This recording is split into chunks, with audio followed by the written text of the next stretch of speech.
Hello hello sir, আমি একজন micro observer বলছি।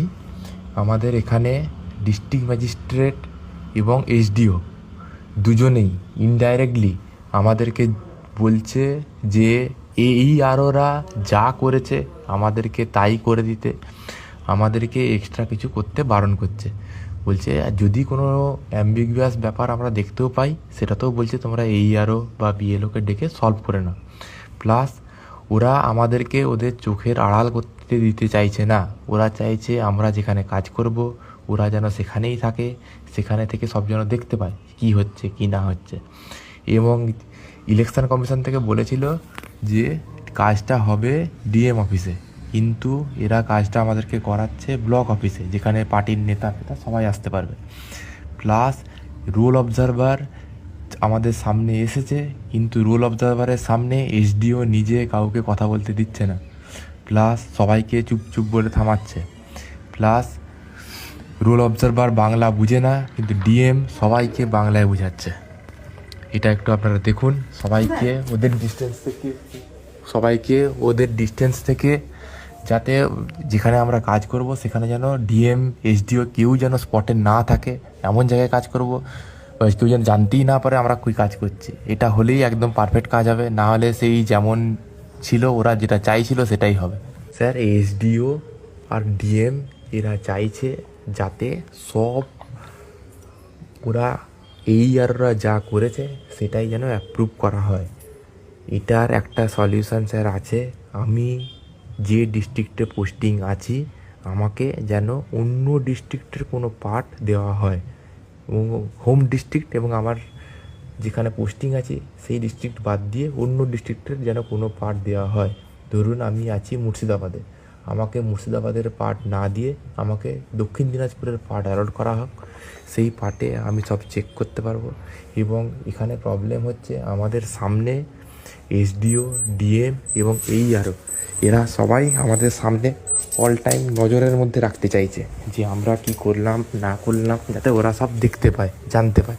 এবং যদি কিছু আমরা ভুল করি, যদি কিছু আমরা কোনো ওদের ওকে করে তাকে আমরা রিজেক্ট করি, সেটাকে ওরা আমাদেরকে মেন্টালি হালকা একটু প্রেশার দিয়ে বা যা হোক কিছু বুঝিয়ে যেন আমাদেরকে কাজটা করানো যায়।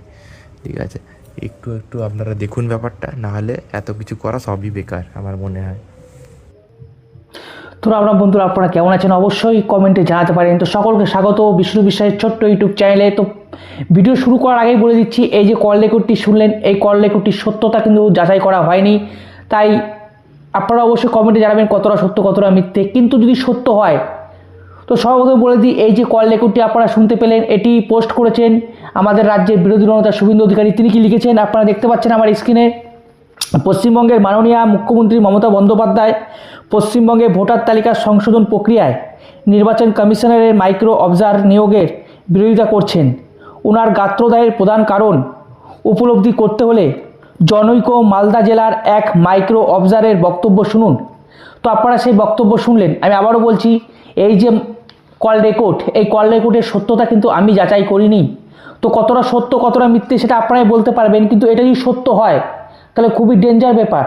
কারণ আপনারা দেখতে পাচ্ছিলেন আজকে সুপ্রিম কোর্টে মাননীয় মুখ্যমন্ত্রী গিয়েছিলেন, সেখানে তিনি যে প্রথম যে অভিযোগ করেছেন সেটা হচ্ছে এই মাইক্রো অবজারভার যে অফিসারগুলো রয়েছে সেই অফিসারকে নিয়েই, যে কেন এতগুলি অর্থাৎ প্রায় 8,000 মাইক্রো অবজারভার নিয়োগ করা হয়েছে আমাদের রাজ্যে, কেন কেন নিয়োগ করা হয়েছে এই প্রশ্নটা তিনি তুলেছেন।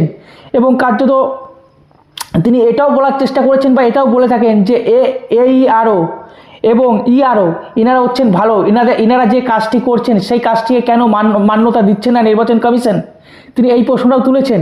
তারপরে কিন্তু আমার একটা যুক্তি খাটে না কোথাও, যে ভাই এই যে AERO ERO এইগুলো এবং এই মাইক্রো অবজারভার অফিসার ইনারা সবাই তো নির্বাচন কমিশনের আন্ডারে, তাই তো সবাই নির্বাচন কমিশনের আন্ডারে।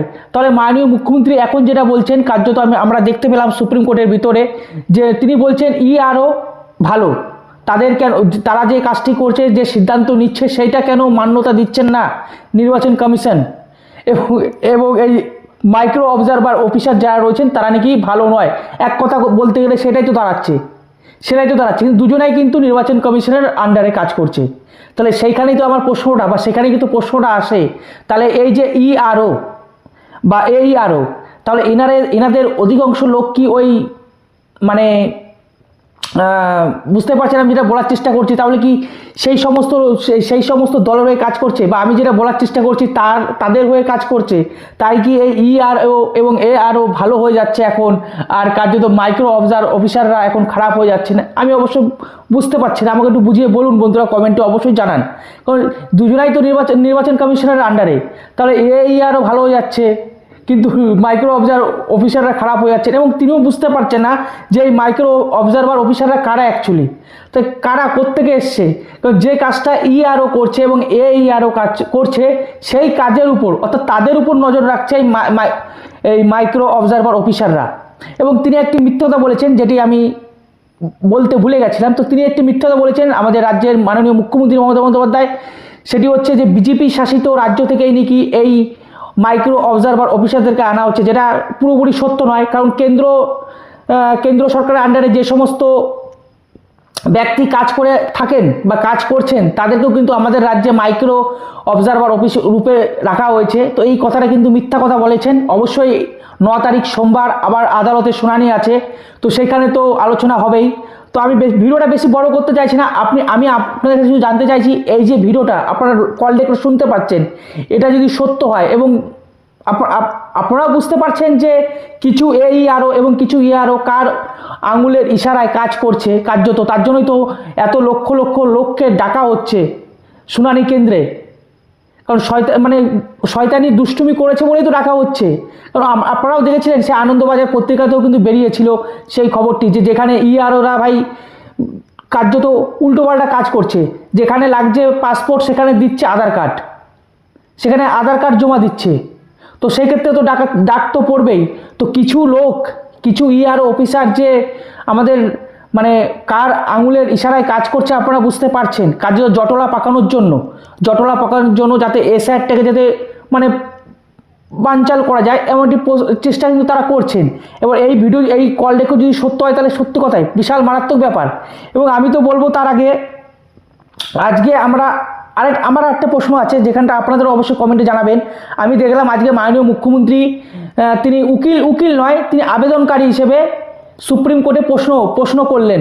কিন্তু এখানে সাধারণ মানুষের একটা প্রশ্ন উঠেছে, যে যারা এখন সুপ্রিম কোর্টে মানে কোনো কেস ফাইল করবে বা কেস করবে, তাহলে কি সুপ্রিম কোর্ট কোনো সাধারণ ব্যক্তিকে বা সাধারণ মানুষকে বা আবেদনকারীকে কি সুযোগ দেবেন সওয়াল জওয়াল করার জন্য? এই একটা প্রশ্ন কিন্তু উঠেছে। তো আপনাদের কি মনে হচ্ছে আপনারা অবশ্যই কমেন্টে জানান, যে কোনো সাধারণ ব্যক্তি যদি আবেদনকারী হয় কেসের, তাহলে সেই সাধারণ ব্যক্তিকে কি সুপ্রিম কোর্ট অ্যালাউ করবে সওয়াল জওয়ালে? আপনাদের কি মনে হচ্ছে আপনারা অবশ্যই কমেন্টে জানান। তো ভালো থাকুন, সুস্থ থাকুন, রাম রাম, ভারত মাতা কি জয়, বন্দে মাতরম, জয় শ্রীরাম।